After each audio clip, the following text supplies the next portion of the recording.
Rolling. Rolling.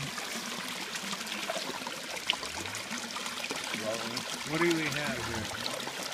Hey, who's this handsome man? This is Dr. Robert D. Lockhart, coming to you from his tropical paradise on Samal Island, just off the city of Davao in the southern Philippines, the fruit basket of Asia. Today I have with me my friend Derek Cook. He's going to ask me a couple of questions on natural living and just my feelings on that, having been a 45-year vegetarian, 25-year fruitarian practicer on raw foods. I'd just like to share some of my comments and thoughts. And Derek has a couple of questions regarding some topics that have come up recently in the natural health field.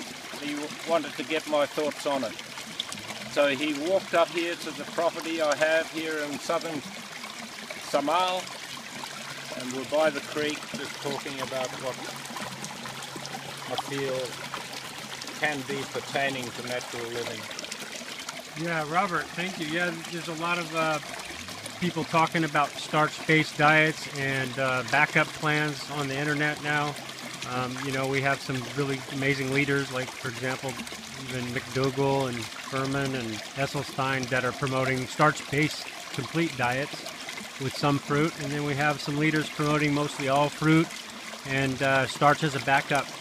And then we have other leaders promoting 100% fruit, no backup. And so it's really interesting. I always look forward to the YouTube videos coming out by some of the leaders, Harley or Doug Graham and many other wonderful people. So we'd like to get your opinion on starch-based diets and backup plans and how to succeed on your sort of natural, hygienic type of diet. Oh, thank you, Derek. Yeah, I feel we must come back and look at what our basic physiology is suited to. The type of diet that our basic physiology is suited to, I feel, is not a starch-based one. Starches are, we do not have the enzyme system in our body in order to digest raw starch. Altering it by heating and cooking does turn some of the starch into sugar, but it still alters the molecular structure of that substance. And it comes down to what places the least amount of strain on your body. I think if you want to really strain your body and make it work hard, you feed it starches. But eventually that strain is going to take a toll. Eating, digesting, uses up about 80% of your energy during the day. So why place an extra burden on your body? We are designed as frugivorous beings. We have all the common anatomy with the frugivorous primates, and we should think about that when we're feeding a young baby, for example. Would you put in front of it a starch-based type of diet with corn and with flour and bread derived from wheat and rice? You'll find that child will very, very quickly develop a mucus-like condition. I experimented with my own diet with my own children 35 years ago on a starch-based type of diet, briefly before finding that transitioning from milk to fruit is the natural way to go. Transitioning from mother's milk to fruit is the natural way to go. Not to try and introduce starches such as packaged oatmeal, etc. to children. You'll soon develop a fever in that child. They'll become very mucousy. Their body does not have the enzymes present to digest starches. Starches actually are the basis of glue. They were the first glue. So if you want to form glue inside your body, fill yourself with starch, and you'll soon find out what happens. What about all the people, you know, living the regular day-to-day life in the Western world, surrounded by temptations and so forth, and maybe not getting adequate fruit that's ripe from for an affordable price? You know, people that want to eat a lot of fruit but still have some starch as a backup plan. What are the pros and cons of that approach as opposed to committing 100% and burning the bridge to starches? I don't like the word backup plan. When it comes to your health, it's either all or nothing, you know. Are you interested in getting healthy, or are you interested in staying sick? Basically, you've got to make a decision. It's just the same thing. If you want to embrace natural living, you can't have one foot in the medical camp and one foot in the natural health camp and thinking that you'll get the best of both worlds. It's not the way it works. You've got to commit one way or the other, and it's just that simple. So if you want to commit the starch way, you still can do that. Why not do it if you want to? Observe the consequences. If you're prepared to put up with the consequences, well, go that way. If you want a healthier based diet, observe the consequence of eating a low-fat, low-protein, raw food, 100% fruit and some green leaf, tender green vegetable type of diet. And you will soon discover you feel far more light. There's no room for compromises, you know. This is it. Why compromise? If you know which is the right way, why should you live in a cold climate? I brought up in a cold climate like Scotland, New Zealand. All I wanted to do was get to a warmer place where I knew that we could have these things around us, like we can eat our own bananas, our own food, grown in our own area cheaply, and that's what man should be striving for. So why compromise? You cannot have your foot in both camps. That's what I say. So how do you treat yourself mentally, and you know, after you make if you make some mistakes that are not adequate to your focus and your current diet, or do you ever make any have any slip-ups where you might have something cooked or some nuts or anything that? And how do you treat yourself, and how should other people maybe take those situations and move forward? They can I think that's very good advice. If you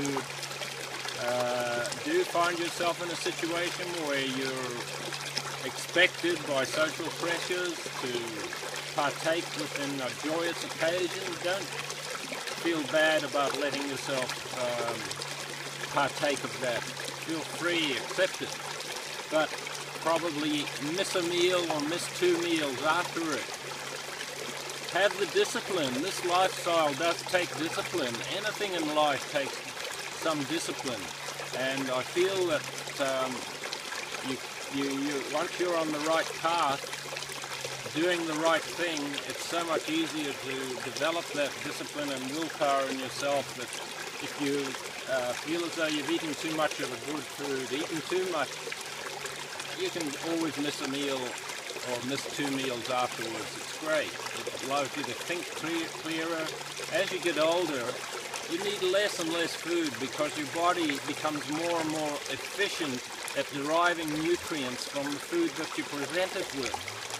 So if you can utilize less and less food, it frees your mind for the higher things, which should be actually our spiritual purpose in life. The body, why focus on the body all the time, on what we're eating? If you're thinking about that all the time, that's what you're attracting. You're attracting, oh, what am I going to eat next? Or where is my next cooking meal coming from? How do I make all these mixtures? God, simplify your life. Make it simple. Don't attract that energy that food is just a temporary nutrient for our temporary vehicle, which is our body, and the body is a temporary vehicle for the soul. The soul is everlasting. So that is the most important thing in life. Don't get carried away with food and wondering about what you're going to eat and everything. It's all going to pass. It doesn't matter. Yeah. What is also your take on the recent, you being a really well-known pioneer at Woodstock Fruit Festival, and I've seen you speak there, and I really enjoy your classes on handstand training and just all your experience with growing so much fruit your whole life, from baby, I've seen your farm, baby coconut trees to full mature coconut trees. You've lived that life. You've hundreds of fruit trees and natural foods, organic, picking from your trees, eating. So you got a lot of experience that you bring to the Woodstock Fruit Festival as a pioneer. Lately, they're getting stricter about what kind of people can be pioneers there. Harley and Freely were there as pioneers. I think now they're as maybe guests if they come.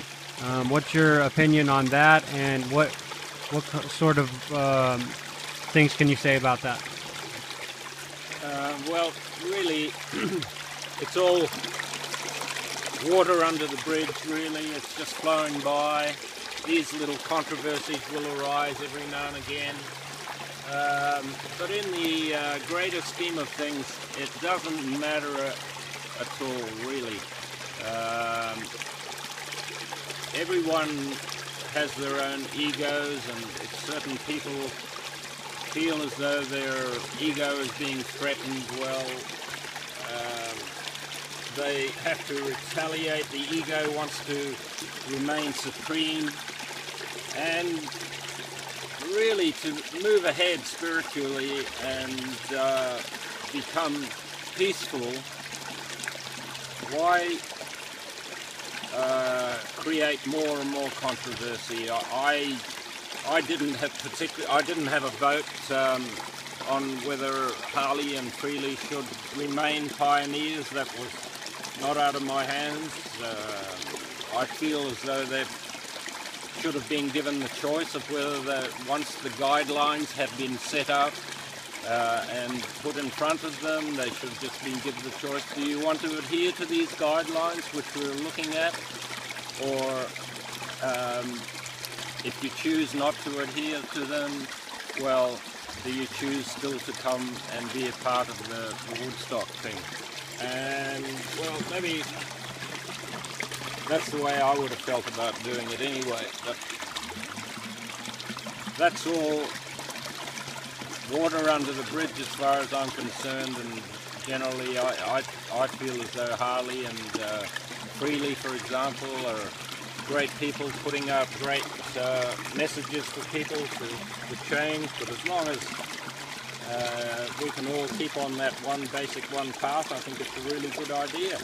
What about that's very well said. And the starch, could you just touch on all the people that John McDougall and, for example, many leaders like him that promote starch-based diet with some fruit, and they're vegan, you know, so what about all the people they have helped? Isn't that diet going to help? I think it will. It's often a stepping stone to realizing that you cannot partake on a long journey throughout life without having certain stepping stones and continuing on that journey. Life is a learning experience, and it's great that people become vegan and stop killing animals and stop utilizing other sentient beings as sacrificing them to bloodlust, etc. And it's crazy, and treating animals so badly. That is one step. If you take that first step, and then sure you can continue on with a starch-based type of diet. Depends how far along the progression you are. We're all